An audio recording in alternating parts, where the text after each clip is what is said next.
times when you feel like you don't want to pray or you don't want to speak to God because, hey, life be lifing.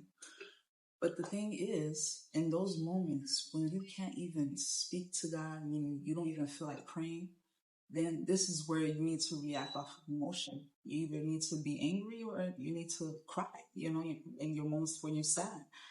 Specifically, I wanted to talk about crying. Crying is so necessary. You may think it's something that's weak. That's why some of us will just go ahead and cry in the background. We'll never cry right there in the foreground. Not at all.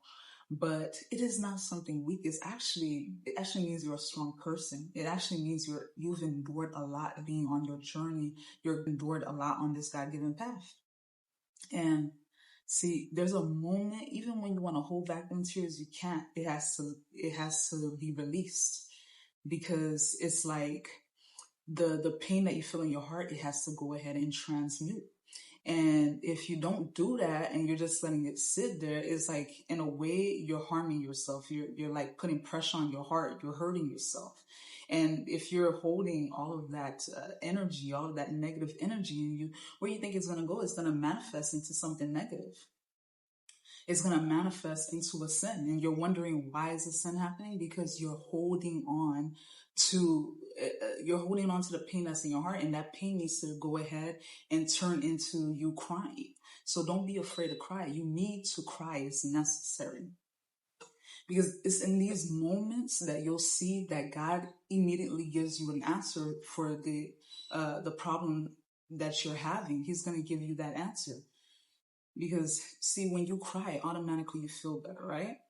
And when you go ahead and you release those tears, and if you really are listening with your spiritual ear, you'll see that God has already answered you. Just think about it. Just in the Bible, when it tells you let go and let God, this would be it right here. Because the moment you're crying, you're surrendering, because you don't have any more control. And when God immediately gives you that answer, when you've broken down in tears, that's how you're letting God control you. That's how you're letting God have the reins over your life. So crying is not weak. Crying is necessary. In the moments where you feel like you can't speak to God, you're actually speaking to God, because you're crying. Your soul, you can't hold on anymore. Those tears that were buried inside, they got to flow somewhere.